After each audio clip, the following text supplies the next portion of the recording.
శ్రీ గురుభ్యో నమ. శ్రీ రాఖాడి బాబా వారు తమిళనాడులోని ప్రసిద్ధమైన కాంచీపురం నుండి సుమారు 65 కిలోమీటర్ల దూరంలోనున్న కళవై అను గ్రామంలో జన్మించారు. వారి తల్లిదండ్రులు వారికి పెట్టిన పేరు మునిస్వామి.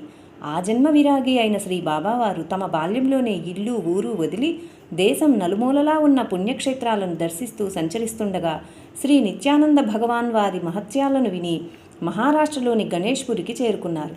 భగవాన్ వారి ఆశీస్సులు పొందిన బాబావారు సుమారు 12 సంవత్సరాలు ఆశ్రమంలో వంటవారిలా సేవలు చేశారు.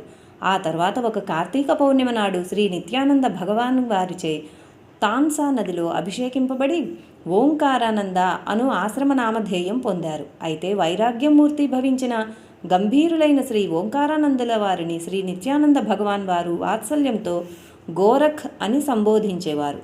స్వేచ్ఛాపరుడు ఏకాంతవాసప్రియుడైన తమ ప్రియ శిష్యునికి శ్రీ నిత్యానంద భగవాన్ వారు గణేష్పురి నుండి 1 కిలోమీటరు దూరంలోనున్న నింబోలి గ్రామంలో తాన్సా నది సమీపాన గల అత్రేశ్వర్ అనగా ఋషేశ్వర్ శివాలయం దగ్గర సతీ అనసూయాశ్రమం అను పేరుతో ఒక ఆశ్రమం నిర్మించి ఇచ్చారు. వారక్కడ నిత్యాగ్ని పెట్టుకొని తమకు అవసరమైన వంట కూడా అందులోనే చేసుకుంటూ ఏకాంతంగా గడిపేవారు. పెద్దవాళ్లకు దూరంగా ఉండే గుప్తయోగులైన బాబావారికి పిల్లలంటే చాలా ఇష్టం. అందున పిల్లలు తమ వద్దకు ఎప్పుడొచ్చినా వారు ఆ పిల్లలకు ఏదో ఒక మిఠాయి ఇచ్చేవారు. ఇందులోని విశేషం ఏమిటంటే అసలు బాబావారు కొట్టుకే వెళ్ళేవారు కాదు. మరి ఆ మిఠాయిలు వారు ఆ పిల్లలకు ఎక్కడి నుండి ఇచ్చేవారో వారికే ఎరుక. అలా ప్రతి సోమవారం వారు ఆ నింబోలి గ్రామస్తులైన రామచంద్ర పాటిల్, దోండు పాటిల్, పరశురాం పాటిల్, హాసు పాటిల్, బాపు పాటిల్ మొదలుగు 5 ఇండ్లలో భిక్ష స్వీకరించి వాటిని వండి ఆ పిల్లలతో సహా తమ వద్దకు వచ్చిన అన్ని ప్రాణులకు పెట్టేవారు. మొదట్లో బాబావారి వద్ద 3 నెమళ్ళు, 1 జింక, 1 కుక్క ఉండేవి. ఆ జింక పిల్లను వారు లక్ష్మీ అని పిలిచేవారు. అప్పట్లో ఆ ఆశ్రమ ప్రాంతం ఒక అడవిలా ఉండేది.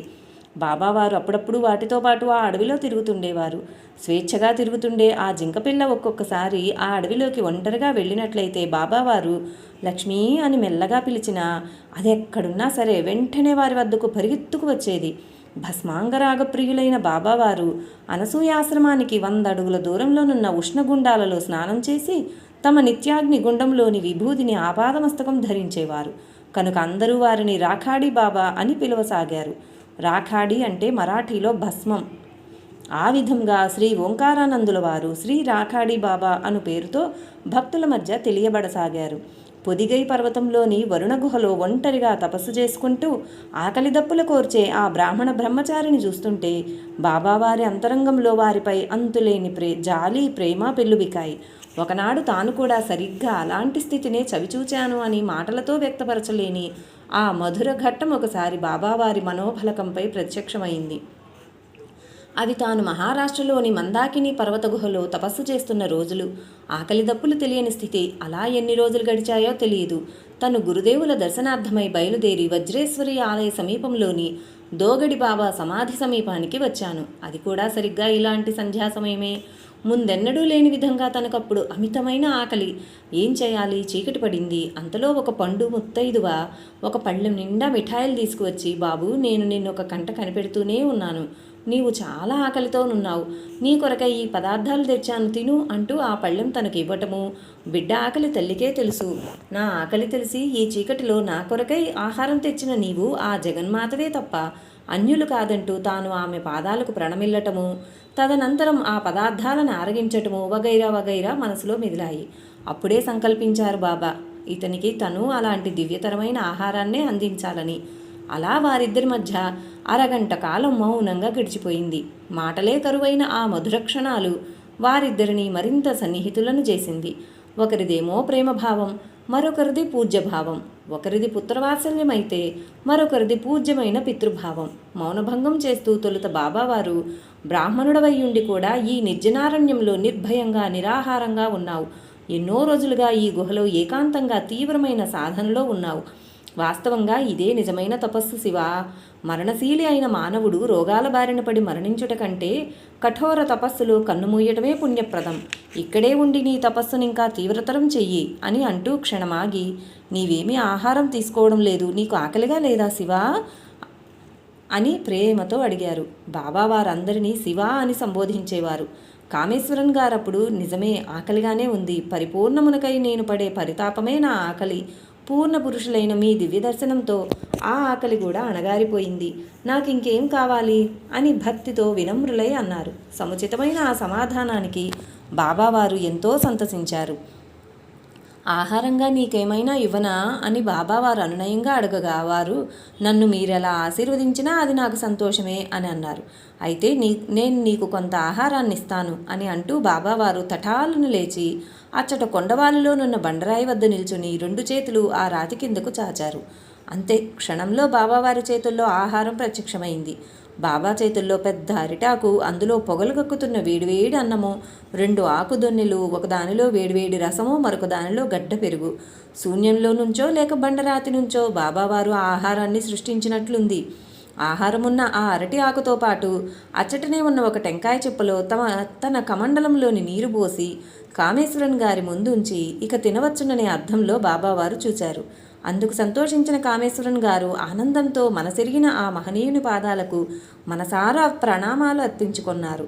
అన్నం కలిపి ముద్దనైతే చేతిలోకి తీసుకున్నాడే కానీ తినడానికి మనస్కరించటం లేదు. ముందుగా మీకు పెట్టకుండా నేనెలా తినేది అని సందేహిస్తూనే చిన్నగా అన్నారు. ఆకలిగొన్న నిన్ను అనుగ్రహించి అన్నప్రదాత ఆహారం ఇచ్చారు. ఆ అన్నదాతకే తిరిగి నీవేమైనా పెట్టగలను అనుకున్నావా? ఆ అన్నదాత తన కొరకు తానే ఆహారం సమకూర్చుకోజాలరా? అతనే ఆహారం. అన్నం పరబ్రహ్మ స్వరూపం, అది నేనే. అనుమానాలు మాని అన్నం తిను అని బాబావారు చిరునవ్వులు చిందిస్తూ అన్నారు. మారు మాట్లాడకుండా వారప్పుడు ఆ మహాప్రసాదాన్ని కన్నులు కద్దుకొని కడుపారా భుజించసాగారు. ఆర్తిగా అన్నం తింటున్న కామేశ్వరన్ గారిని బాబావారు అనురాగంతో కన్నార్పకుండా చూస్తున్నారు. మధ్య మధ్య కన్నులు తుడుచుకుంటున్నారు. ఆ నిశ్శబ్ద నిశీధిలో మాటలతో ప్రమేయమే లేని మహదానంద స్థితిలో మరో 2 గంటలు మౌనంగా గడిచిపోయాయి. బాబావారు లేచి ఆ రాత్రి సమయంలోనే తిరుగు ప్రయాణానికి సిద్ధమయ్యారు. ఎచ్చటికి వెళుతున్నది కూడా తెలుపలేదు. అర్థవంతంగా తన వైపు చూచిన కామేశ్వరన్ గారితో సొరుముత్తు అయ్యనార్ అని మాత్రం చెప్పి చకచకా కిందకు దిగి చీకట్లో అదృశ్యులయ్యారు. కామేశ్వరన్ గారికది సుందర స్వప్నంలాగానే తోస్తోంది. అది కల కాదు, వాస్తవమేననటానికి నిదర్శనంగా తాను అన్నం తిన్న అరిటాకు ఇంకా అక్కడే ఉంది.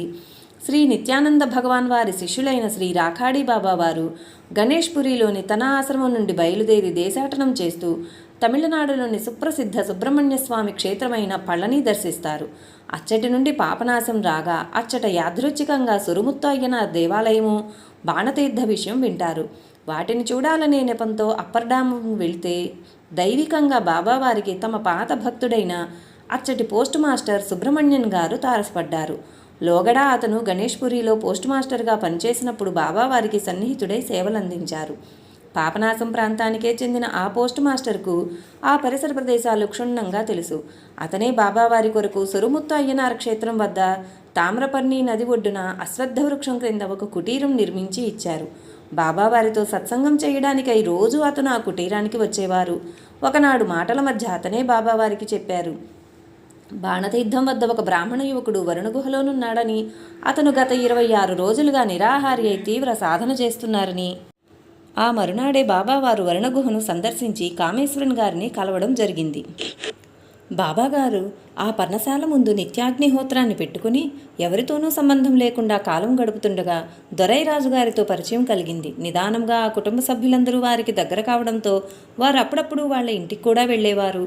ప్రారంభ దశలో శ్రీ రాఖాడి బాబా వారికి, ఆ తర్వాత స్వామివారికి సేవలందించి జన్మ తరింపజేసుకున్న వారు దొరైరాజు గారు, అతని కుటుంబ సభ్యులు. అతనికి 2 తమ్ముళ్ళు, అందులో ఒకరు పరమశివం గారు, అందరికంటే చిన్నవారు గణపతి గారు.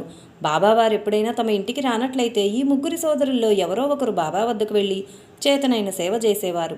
అలా ఒకరోజు బాబా కొరకు వెళ్ళిన గణపతి గారు బాబావారి పర్ణశాలలో కనబడిన ఘోర దృశ్యం చూసి భయభ్రాంతులయ్యారు. ఆ కుటీరంలో బాబావారి శరీర అవయవాలు అక్కడక్కడా పడి ఉన్నాయి. అది చూచి అతను భయంతో చేతులు కాళ్ళు వణుకుతూ మాటలు కూడా బయటకు రాక ఆ గుడి నుండి 4 కిలోమీటర్ల దూరంలోనున్న తన ఇంటికి ఎలాగో అలా చేరుకున్నారు. ఆ దారుణం గురించి ఎవరితోనైనా చెప్పాలంటే అతనికి చచ్చెంత భయం వేసింది.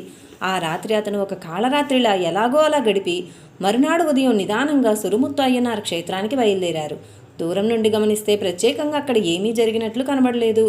గుండెదడతో అతను అడుగులో అడుగు వేసుకుంటూ మెల్లిగా బాబావారి పర్ణశాల వెనుకకు వెళ్ళి లోపలకు తొంగి చూడగా వారు ఎప్పటిలా పద్మాసనంలో అలా గంభీరంగా కూర్చొని ఉన్నారు. ఇలా ఉండగా ఆ సంవత్సరం విపరీతంగా వర్షాలు పడి వరదలు వచ్చాయి. ఆ రోజు కూడా బాబావారు హోమగుండం ముందు నిశ్చలంగా కూర్చున్నారు. చూస్తుండగానే తామ్రపర్ణి నది పొంగింది. ప్రమాదాన్ని గుర్తించిన భక్తులు బాబావారికి సూచనలు ఇచ్చిన వారు అవి విననట్లు అలాగే ఉండిపోయారు. భయభ్రాంతితో భక్తులంతా చూస్తుండగానే ఆ నది బాబావారితో సహా ఆ కుటీరాన్ని ముంచుతూ పొంగి ప్రవహించింది. హృదయ విదారకమైన ఆ దృశ్యం చూచి వాళ్ళందరూ చాలా దుఃఖితులైనారు. 3 రోజుల తరువాత వరద నీరు తగ్గిన వెంటనే వాళ్ళు వచ్చి చూడగా బాబావారు తమ నిత్యాగ్నిహోత్రం ముందు ఎప్పటిలా కూర్చొని ఉన్నారు. అది చూచి వాళ్ళెంతగానో ఆశ్చర్యపోయారు. సాధ్యమైనంత వరకు బాబావారు ఎవరినీ దగ్గరకు రానిచ్చేవారు కాదు కదా. వారు దొరైరాజు గారింటికి, పోస్ట్ మాస్టర్ గారింటికి తప్ప ఇంకెవ్వరింటికి వెళ్ళేవారు కాదు. ఇది అలా కొనసాగుతుండగా భక్తులతో పాటు వారికి విమర్శకులు కూడా పెరిగారు. ఒకరోజు ఒకతను బాబావారిని ఆట పట్టించాలనే ఉద్దేశంతో వచ్చి, మీరు ఈ అరణ్య ప్రాంతంలో ఏమి తింటూ బ్రతుకుతున్నారు అని హేళనగా అడిగాడు. వారప్పుడు భక్తులు ప్రేమతో ఏమైనా పెడితే తింటాను అని చెప్పారు. అయితే భక్తులు ప్రేమతో ఏమిచ్చినా మీరు తింటారా అని అతను మళ్ళీ హేళనగా అడుగగా, తప్పకుండా భక్తులు ప్రేమతో ఏమిచ్చినా తింటాను అని అతని మనసు తెలుసుకొని వారన్నారు. అలాగైతే రేపు నేను మీకు ప్రేమతో తీసుకొని వస్తాను, తినాలి అని అంటూ వెళ్ళిపోయాడు. మరునాడు అతను ఒక పెద్ద పొట్లం తీసుకొచ్చి బాబావారికి ఇచ్చి, ఇదిగో నేను ఇది మీకు ప్రేమతో తీసుకొచ్చాను, తినండి అని వ్యంగ్యంగా ఒక వెకిలి నవ్వుతో ఇచ్చాడు. అయితే వారు ఆ పొట్లం తెరవకుండానే, మంచిది, కానీ నీవు కూడా నాతో పాటు ఏమైనా తింటే బాగుండేది, పెరుగన్నం అయితే మంచిది అని అర్థవంతంగా అన్నారు. అయితే వారి మాటల్లోని గూఢార్థం తెలియక అతను, నాకేమీ అక్కర్లేదండి, మీరొక్కరు తింటే చాలు అని తిరస్కరించగా వారు మళ్ళీ, అట్లా కాదు, నేను నీ మేలు కొరకు చెబుతున్నాను అని అన్నారు. అప్పటికే అక్కడికి చేరిన భక్తులకు బాబావారు 5-6 లీటర్ల పెరుగు దెమ్మని చెప్పి ఆ పొట్లం విప్పారు. ఆ పొట్లంలోని పండు మిరపకాయలను చూచి జనమంతా నివ్వెరపోయారు. కానీ అది చూచి బాబావారు చిన్నగా నవ్వారు. అందులోంచి ఒక పండు మిరపకాయ తీసి అతనికి చూపిస్తూ, ఇదిగో నీవు నాకు ప్రేమతో పెట్టిన ఆహారం తింటున్నాను, అయితే నీవు ఆ నదిలో నిలబడ్డం మంచిది అని చెప్పగా అతను, వద్దొద్దు, నేను ఇక్కడే ఉంటాను అని అన్నాడు. అయితే ఇంక నీ ఇష్టం అని చెప్పి ఆ మిరపకాయలను బాబావారు ఒక్కొక్కటి చెకోడీలు తింటున్నట్టు తినడం ఆరంభించారు. అక్కడున్న జనమంతా భయాశ్చర్యాలతో ఆ దృశ్యం చూచి నిశ్చేష్టులయ్యారు. చిత్రం. అయితే బాబావారు కొన్ని మిరపకాయలు తినేసరికి అతని పొట్టలో మంట ప్రారంభమైంది. అప్పటి వరకు నవ్వుతూ కూర్చున్న అతని ముఖం నిదానంగా తెల్లబడసాగింది. మంటతో అతను అటూ ఇటూ కదులుతున్నాడు. బాబావారు ఏమీ ఎరుగనట్లు ఒక్కొక్క మిరపకాయ తింటుంటే అతని పొట్టలోని మంట కూడా పెరగసాగింది. మంటతో కళ్ళ నుండి నీరు గార్చుతూ భరించలేక అతను కిందపడి పెద్దగా ఏడుస్తూ దొల్లడం మొదలుపెట్టాడు. ఈ వింతను చూస్తున్న జనమంతా అవాక్కైపోయారు. అంతలోనే పెరుగుకు వెళ్ళిన అతను పెరుగు తీసుకుని వచ్చాడు. వెంటనే బాబావారు మిరపకాయలు తినడం ఆపి అతనితో ఆ పెరుగంతా తాగించి అతన్ని నదిలోకి తీసుకుని వెళ్ళమని భక్తులను ఆదేశించారు. కొంతసేపు తర్వాత కడుపులో మంటలు తగ్గాక అతను పశ్చాత్తాపంతో వారి పాదాలపై పడి క్షమించమని వేడుకున్నాడు.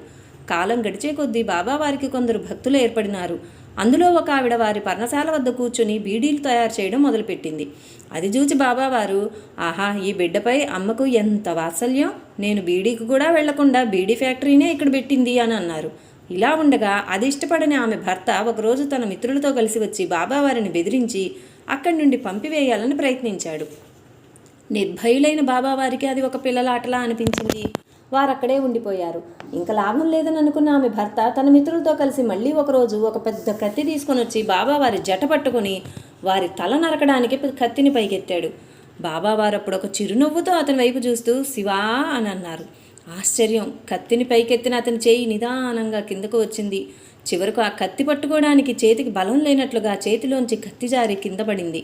అతని మిత్రులు ఈ అద్భుత దృశ్యం చూస్తుండగానే అతను బాబావారికి సాష్టాంగ ప్రణామం చేశాడు. బాబావారు అప్పుడు వాత్సల్యంతో అతనికి టీ ఇవ్వగా అది తాగి అతను మారు మాట్లాడకుండా అక్కడి నుండి వెళ్ళిపోయాడు. పైగా అప్పటి నుండి అతను బాబావారి భక్తుడైనాడు.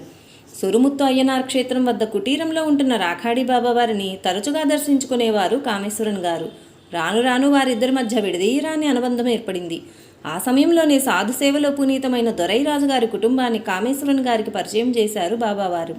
తదనంతరం 1967 సంవత్సరంలో కార్తీక పౌర్ణమి నాడు రాఖాడి బాబావారు కామేశ్వరన్ గారికి తామ్రపర్ణి నదిలో అభిషేకం చేసి మంత్రోపదేశం చేశారు. సన్యాస దీక్షను అనుగ్రహించి కాషాయ వస్త్రాలనిచ్చి పూర్ణానంద అను నామధేయాన్ని ప్రసాదించారు. ఇప్పటి నుండి కామేశ్వరన్ గారిని స్వామీజీగాను, స్వామి శ్రీ పూర్ణానందగాను వ్యవహరిద్దాము. స్వామివారి భక్తులమైన మనకు కార్తీక పౌర్ణిమ ఎంతో ముఖ్యమైనది. ఎందుకంటే స్వామివారి బాల్యంలో వారి తండ్రి గారు వారికి గురూపదేశం ఇచ్చింది కార్తీక పౌర్ణిమ నాడే. అలా స్వామివారి నాన్నగారికి వారి గురుదేవులైన శ్రీ నీలకంఠ దీక్షితర్ గారు గురూపదేశం ఇచ్చింది కూడా కార్తీక పౌర్ణిమ నాడే.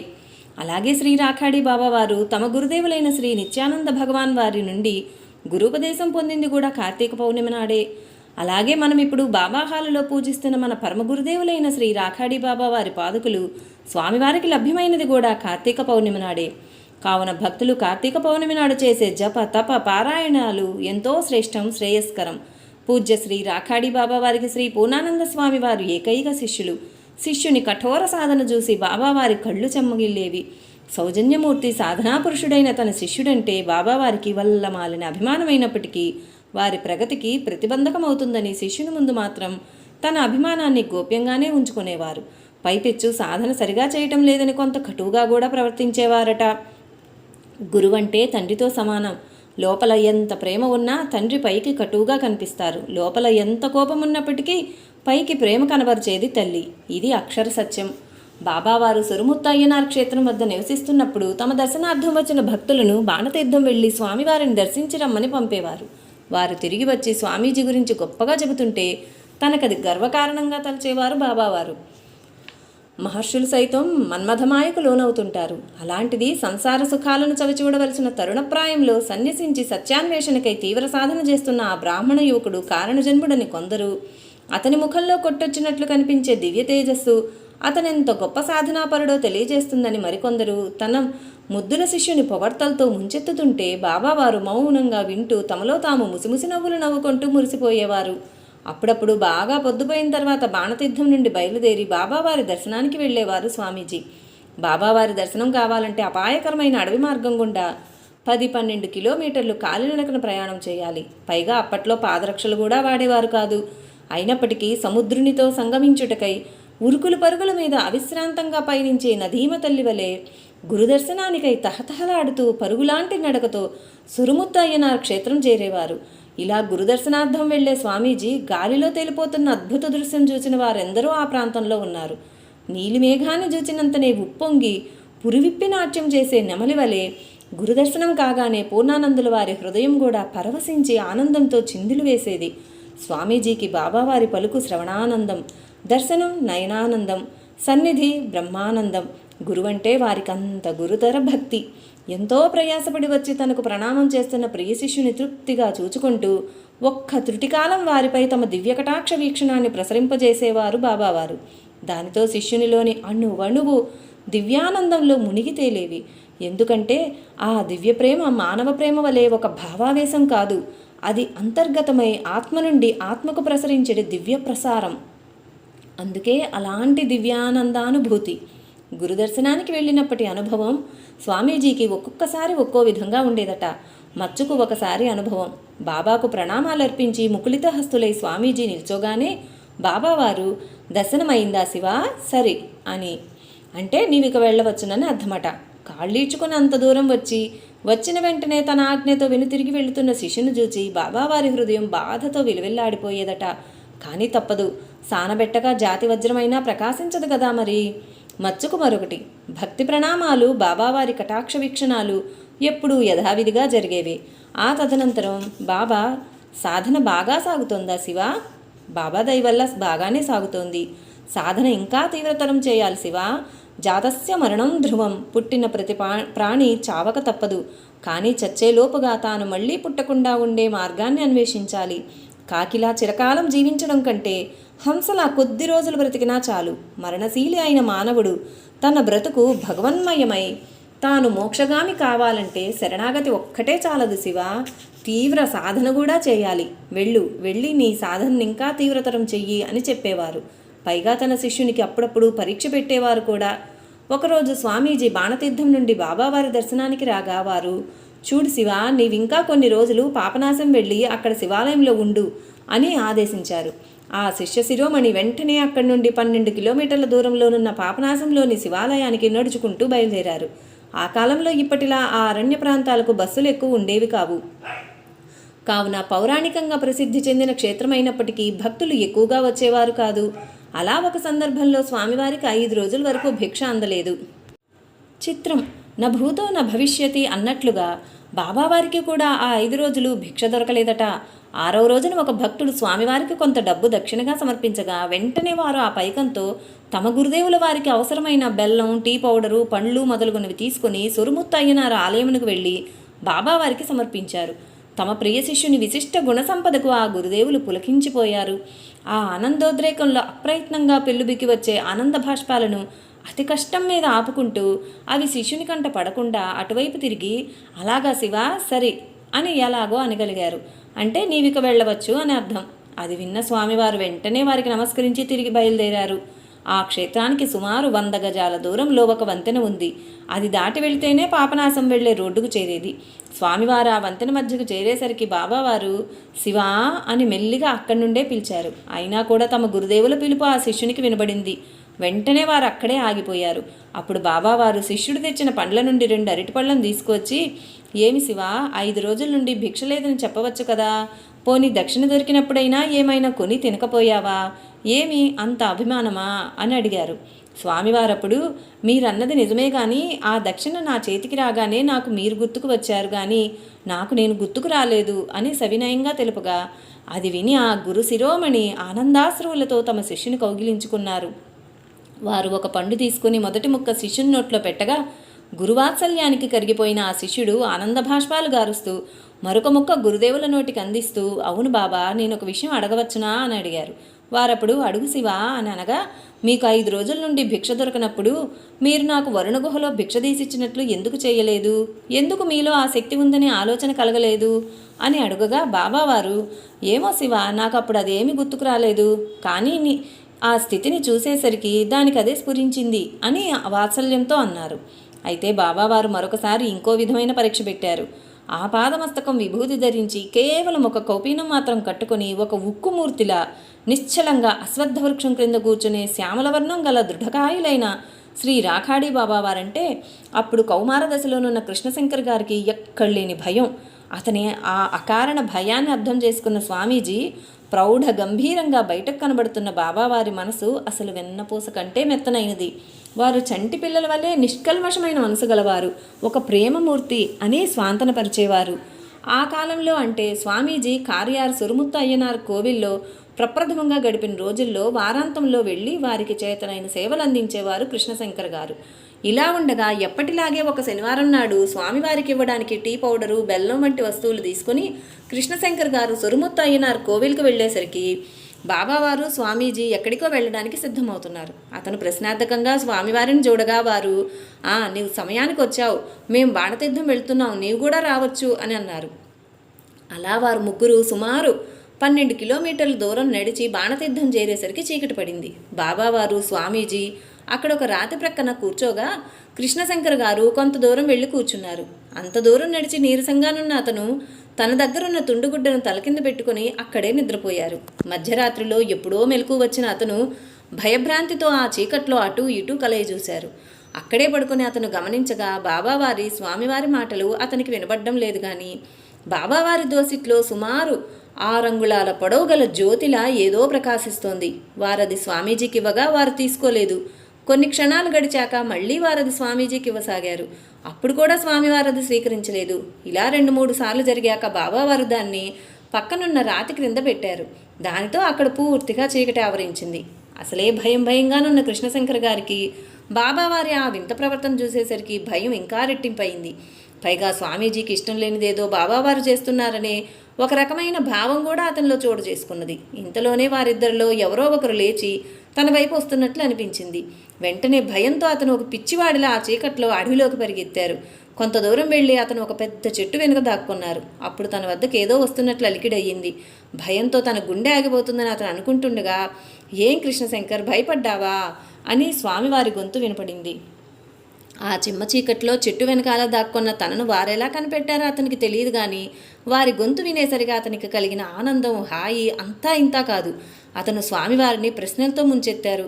స్వామివారప్పుడు, నీవు భయపడినట్లు ఏమీ లేదు, బాబావారు చాలా ఉత్తములు, నీవు వారి చేతిలో చూచిన ఆ జ్యోతి నాగమణి, బహుశా నా తపోద్దేశం క్షేత్ర నిర్మాణం వంటిదైతే కావాలంటే అమ్మవారికి స్వర్ణ దేవాలయం కట్టడానికి అవసరమైన ఆ నాగమణి వంటి అమూల్యమైన రత్నాలు ఇస్తామని వారు అన్నారు, అంతే. అయితే నేనది స్వీకరించలేదు అని అంటూ అతన్ని స్వాంతనపరిచి తమ వెంట తీసుకువెళ్లారు. సమస్త ప్రాణికోటిలో ఒక్క మానవునికి మాత్రమే ఆ పరమేశ్వరుడు బుద్ధి విచక్షణా జ్ఞానాన్ని ప్రసాదించారని శాస్త్ర ప్రమాణం.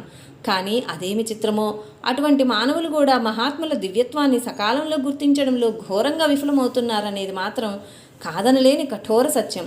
కాగా మానవ మేధస్సుకే అంతుచిక్కని మరొక సృష్టి వైచిత్రమేమో గాని మనం వివేక విచక్షణా జ్ఞానాలు లేవనుకునే మూగజీవులే ఎన్నో సందర్భాలలో మహాత్ముల దివ్యత్వాన్ని గుర్తించి సమయోచితంగా వారి పట్ల భక్తి ప్రపత్తులతో నడుచుకున్నాయి. అంతేగాక ఆ మహనీయుల దివ్యత్వాన్ని గుర్తించలేని మానవులకు సైతం తమ చర్యల ద్వారా కనువిప్పు కలిగించిన కమనీయ ఘట్టాలకు మాత్రం నాటికి నేటికి కొదువలేదు.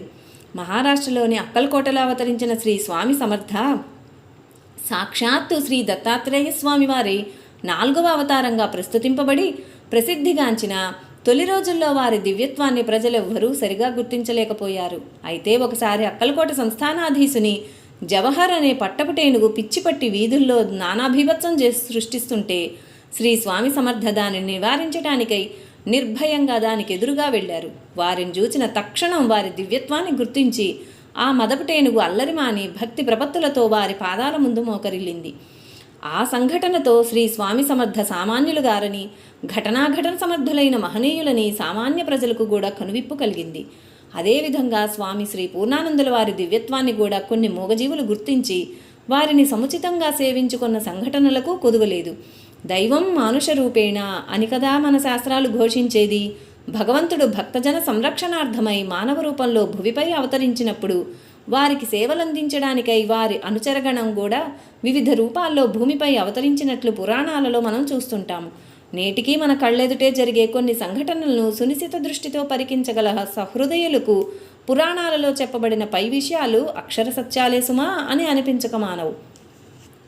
వరుణగుహలో స్వామివారు తపోదీక్షలో ఉన్న రోజుల్లో అచ్చట అహోరాత్రులు అగ్నిహోత్రం వెలుగుతూనే ఉండేది. కానీ అగ్నిహోత్రానికి అవసరమైన సమిధల సమీకరణకై స్వామివారు అదే పనిగా అడవికి వెళ్లే అగత్యం ఉండేది కాదు. ఎందుకంటే చిత్రాతి చిత్రంగా ఒక అడవి ఏనుగు అడవిలోంచి ఎండిన కర్రదొంగలు మొదలైనవి తెచ్చి వరుణగుహ సమీపాన వదిలి వెళ్ళేది. ఇది ఏ ఒక్క పర్యాయమో జరిగిన సంఘటన మాత్రం కాదు. స్వామివారు వరుణగుహలోనున్నంతకాలం అవసరాలకు అనుగుణంగా ఆ అడవి ఏనుగు అలా కర్రలు తెచ్చివేస్తూనే ఉండేదట. అందున ఇదేదో కాకతాళీయంగా జరిగిన సంఘటనగా తేలిగ్గా కొట్టిపారవేయలేం. ఇంకా చెప్పాలంటే ఆ రోజుల్లోనే ఆ అడవి ఏనుగు స్వామివారు కేవలం మానవమాత్రులు కాదని, మానవ రూపంలోనున్న దైవస్వరూపులుగా గుర్తించిందని, అందువల్లనే వారికి తన సేవలు ఆ విధంగా అందించిందని చెప్పడంలో ఏమాత్రం అతిశయోక్తి లేదు. స్వతహాగా స్వీయ ప్రచారం అంటే స్వామివారికి నచ్చదు. అందున తాము ఏకాంతంగా ఉన్నప్పుడు తమ సన్నిధిలో ఇలాంటి ఎన్ని అపూర్వ సంఘటనలు జరిగినా వారు వాటికి కేవలం సాక్షిభూతులుగా ఉండేవారే తప్ప వాటిని బయటకు బహిర్గతం చేసేవారు కాదు. ఆ విధంగా వెలుగు చూడకనే కాలగర్భంలో కలిసి మరుగైపోయిన అరుదైన సంఘటనలు ఎన్నెన్నో. కాకపోతే కాకతాళీయంగా భక్తుల కంటబడిన అలాంటి అరుదైన సంఘటనలు స్వామివారు సాక్షాత్తు ఆ పరమేశ్వరునికి ప్రతిరూపమే సుమా అని కనువిప్పు కలిగించినవే. అందులో మచ్చుకు కొన్నింటిని మనం ఇప్పుడు తెలుసుకుందాం. ఒకరోజు స్వామివారు తమ శిష్యుడైన పిఏఓ గారికి ఏవో విషయాలు వివరిస్తూ మియాపూర్ ఆశ్రమం నుండి బయలుదేరి మేడ్చిల్ వెళ్లే దారిలో పాదచారి అయి వెళుతున్నారు. వారి వెనుక తమ మరొక శిష్యుడైన వెంకట్రామరాజు గారు కూడా ఉన్నారు. పిఏఓ గారు కొన్న పొలాన్ని చూచి రావటమే ఆ ప్రయాణపు ముఖ్య ఉద్దేశం. ఉదయం 10 గంటల ప్రాంతంలో ప్రారంభమైన ఆ ప్రయాణం దాదాపు 4 కిలోమీటర్లు నడిచిన పిమ్మట కానీ వారికి గమ్యస్థానం కనుచూపు మేరలో కనిపించలేదు. ఆ పరిసర ప్రాంతంలో పశు సంచారమే లేనప్పటికీ ఆ మండుటెండలో ఒక బలిష్టమైన కోడెదూడ రోడ్డు మీదనే పడుకుని పాదచారులై వస్తున్న స్వామివారి బృందం వైపే చూస్తోంది. స్వామివారు తన చేరువకు రావగానే ఆ వృషభం తఠాలను లేచి నిలబడి తన ముందరి 2 కాళ్లను వంచి నమస్కరిస్తున్న భంగిమలో వారి ముందు మోకరిల్లింది. స్వామివారు దాన్ని క్రీగంట చూస్తూ దానిని దాటి ముందుకు సాగిపోయేటంత వరకు అది అదే భంగిమలో ఉండిపోయింది. స్వామివారు వివరించే విషయాలను లీనమై వింటూ వారి వెంట నడుస్తున్న పిఏఓ గారి దృష్టిని ఆ దృశ్యం ఆకర్షించిందో లేదో గాని వారి వెనుక వస్తున్న రాజుగారి దృష్టిని మాత్రం ఆ దృశ్యం అమితంగా ఆకర్షించింది. పొలం చూడాలని పనిగట్టుకుని బయలుదేరిన పిఏఓ గారు స్వామివారు తీరా ఆ పొలం సమీపానికి వచ్చిన పిమ్మట దాపున్నే ఉన్న ఒక చెట్టు నీడలో కూర్చుని యథావిధిగా తమ చర్చలో నిమగ్నమయ్యారే తప్ప ఆ పొలం వైపు కన్నెత్తి కూడా చూడలేదు. పైగా ఆ పొలంతో ఎలాంటి సంబంధం లేని రాజుగారిని పొలం వ్యవసాయ యోగ్యంగా ఉందో లేదో చూసి రమ్మని పంపి తీరా అతను తిరిగి రాకముందే తిరుగు ప్రయాణమయ్యారు. మరి పొలం చూడాలనే ధ్యాస ఏ కోసైనా లేనప్పుడు స్వామివారు ఆ మండుటెండలో అంత దూరం ఎందుకు నడిచి వచ్చారో అందులోని అంతరార్థం ఏమిటో. ఏదేని వాహనంలో వచ్చి పొలం చూసే అవకాశం ఉన్నప్పటికీ కావాలని కాలినడకనే వచ్చిన కారణమేమిటో రాజుగారికి ఆవగింజంతైనా అర్థం కాలేదు. అలా సమాధానాలు దొరకని పెక్కు సందేహాలతో సతమతమవుతూ పరధ్యానంతో అతను మెల్లగా అడుగులేస్తుంటే చర్చిలో మునిగిన స్వామివారు పిఏఓ గారు అతని కంటే ముందే వెళుతున్నారు. అప్పుడు ఒళ్ళు జలదరించే ఒక అత్యంత అద్భుత దృశ్యం రాజుగారి కంటపడింది. రోడ్డుకు ఒక చివరలో స్వామివారు నడిచి వెళుతుంటే ఒక పెద్ద త్రాచుపాము పడగ విప్పుకొని వారి వెనుకనే వెళుతోంది. చిత్రాతి చిత్రంగా ఆ సర్పం దారికి అటు ఇటు వెళ్లకుండా కేవలం స్వామివారికి వీడ్కోలు చెబుతున్నదా అన్నట్లు వారి నడక వేగానికి అనుగుణంగా వారి వెనుకనే వెళుతుంది. కీడు చేసే తలంపు ఆ పాముకు ఏ కోసైనా లేదని నిర్ధారించుకున్న తర్వాత రాజుగారు నిర్భయంగా ఆ వింత దృశ్యాన్ని తన్మయత్వంతో చూచుకుంటూ దాని వెంట కొంత దూరం వెళ్ళారు. అలా చాలా దూరం నుండి స్వామివారిని అనుసరించి వస్తున్న నాగేంద్రునికి చర్చిస్తున్న స్వామివారికి భంగం కలగని రీతిలో పిఏఓ గారికి మాత్రమే రహస్యంగా ఆ దృశ్యాన్ని చూపాలనుకున్నారు రాజుగారు. అందున మెల్లగా పిఏఓ గారిని సమీపించి చేతి సైగల ద్వారా ఆ విషయాన్ని వివరించి వెంట వస్తున్న పామును చూపించారు. దానిని పరిశీలనగా చూసిన పిఏఓ గారు అప్రతిభుడై ఆ కోడినాగుకు కన్నులతోనే నమస్కృతులు అర్పించుకున్నారు. వెంటనే స్వామివారు తమను అనుసరించి వస్తున్న పాము వైపు కన్నెత్తి కూడా చూడకనే వచ్చేటప్పుడు వాహనం, పోయేటప్పుడు భూషణం అని యథాలాపంగా అంటూ మళ్లీ చర్చలో మునిగి ముందుకు సాగిపోయారు. వారి ఆ మాటలను అనుమతిగా తీసుకున్నట్లుగా ఆ నాగరాజు వెంటనే పక్కనున్న ముళ్ల పొదల్లో దూరి అదృశ్యమైంది. పొద్దున పొలం చూడ్డానికి వచ్చినప్పుడు ఆ కోడెదూడ, ఇప్పుడు తిరిగి వెళ్లేటప్పుడు ఈ కోడెత్రాచు తమదైన శైలిలో స్వాగతము వీడ్కోలు పలుకుతూ తమ పట్ల ప్రదర్శించిన ప్రశంసాపూర్వకమైన ప్రవర్తనను దృష్టిలో ఉంచుకొని మాత్రమే స్వామివారు పై మాట అన్నారనేది సుస్పష్టం. అంటే ఆ మూగజీవుల చర్యలు కేవలం కాకతాళీయం కాదన్నమాట. సర్వసాధారణంగా స్వామీజీ తమదైన దైవాంశను గోప్యంగానే ఉంచుతారు. అలాంటిది ఆ మూగజీవుల పుణ్యమా అంటూ ఆనాడు పై సంకేతం ద్వారా తమ నిజస్వరూపమేమిటన్నది మనకు స్పష్టంగా తెలియజేశారు. సాక్షాత్తు ఆ నందివాహనుడే స్వామీజీ రూపంలో నడిచి వస్తున్నారని ఏ దివ్య ప్రేరణ వల్లనో గుర్తించిన కారణం చేతనే ఆ వృషభరాజం ఆ మండుటెండలో వారి రాకకై నిరీక్షిస్తూ వారు సమీపించగానే నందీశ్వరుని వలె నమ్రతగా వంగి నమస్కరిస్తూ స్వాగతం పలికిందన్నమాట. అదేవిధంగా మానవ రూపంలోనున్న నాగభూషణుడే నడిచి వెళుతున్నారని గ్రహించినందుననే ఆ నాగేంద్రం కూడా స్వామివారిని చాలా దూరం నుంచి అనుసరిస్తూ వచ్చి అలా వినయ విధేయతలతో వీడ్కోలు పలికిందన్నమాట. సన్నిహిత భక్తులే స్వామివారి దైవత్వాన్ని సరిగా గుర్తించలేని తరుణంలో ఈ మూగజీవులే మాటలకందని స్వామివారి మహోన్నత స్థాయిని గుర్తించి మనకు కనువిప్పు కలిగించి మహోపకారం చేశాయని చెప్పక తప్పదు. ఒకరోజు స్వామివారు పోచంపాడలో ఆశ్రమ ప్రారంభం రోజున పక్కనే ఉన్న కోదండరామాలయానికి కేబీవీజీ, బీఆర్కే, వెంకట్రామరాజు మొదలగు భక్తులతో కలిసి బయలుదేరారు. ఆ సమయంలో ఎక్కడి నుండో ఒక కుక్క వచ్చి స్వామివారికి 3 సార్లు ప్రదక్షిణం చేసి వారి దివ్యపాదాలను నాకి వెళ్ళిపోవడం చూచి వాళ్ళందరూ ఆశ్చర్యపోయారు. ఇలాగే 1973 సంవత్సరంలో ఒకసారి బీఆర్కే గారు స్వామివారిని మార్కాపురానికి తీసుకువెళ్తుండగా దారి మధ్యలో దోర్నాల దగ్గర పొలాల్లో ఉన్న ఆవులు, గేదెలు వచ్చి వారికి ప్రదక్షిణలు చేసి వెళ్ళిపోయాయి. స్వామివారు హటకేశ్వరంలో ఉన్నప్పుడు ప్రతిరోజు కారంగి కృష్ణమూర్తి గారు వారికి పాలు పెరుగు పంపేవారు. ఇలా ఉండగా ఒకరోజు లేగదూడ కట్టు తెంపుకొని గేదె పాలన్నీ తాగేయడంతో గురుదేవులకి ఇంకా పాలు పంపేదెలా అని అతను బాధపడసాగారు. ఆ కాలంలో ఇప్పట్లా పాలు దొరికేవి కాదు. అప్పుడు అతను గేదె దగ్గరికి వెళ్ళి, చూడమ్మా, ఈ పాలు మాకు కాదు స్వామివారికి, కావున వారికి సరిపడా పాలు ఇస్తే చాలు అని అంటూ పాలు పిండగా ఆశ్చర్యం, స్వామీజీకి పంపే పాత్ర నిండా ఆ గేదె పాలు ఇచ్చింది. అలా స్వామివారు హటకేశ్వర ఆశ్రమంలో ఉన్నప్పుడు ఆ చుట్టుప్రక్కల ప్రాంతంలోని మేతకు వచ్చే ఆవులు, గేదెలు అప్పుడప్పుడు ఆశ్రమం చుట్టూ ప్రదక్షిణ చేసి వెళ్లడం శ్రీమతి శూలిని అమ్మగారు, బీఆర్కే గారు మొదలగు భక్తులు చూచి ఆశ్చర్యపోయిన సందర్భాలు ఎన్నో. 1986లో ఇంజికుళిలో తామ్రపర్ణి నది ఒడ్డున గల ఒక పెద్ద రాతిపై స్వామీజీ కూర్చొని నంబితో మాట్లాడుతుండగా ఒక పెద్ద పులి వచ్చింది. భయభ్రాంతుడైన నంబి దానిని చూస్తుండగానే అది స్వామివారిని తదేకంగా కొంత తడవు చూచి 2 కాళ్ళు ముందుకు చాచి తల వంచి నమస్కరించి ఆ తర్వాత గంభీరంగా పెద్ద పెద్ద అడుగులు వేసుకుంటూ అడవిలోకి వెళ్ళిపోయింది.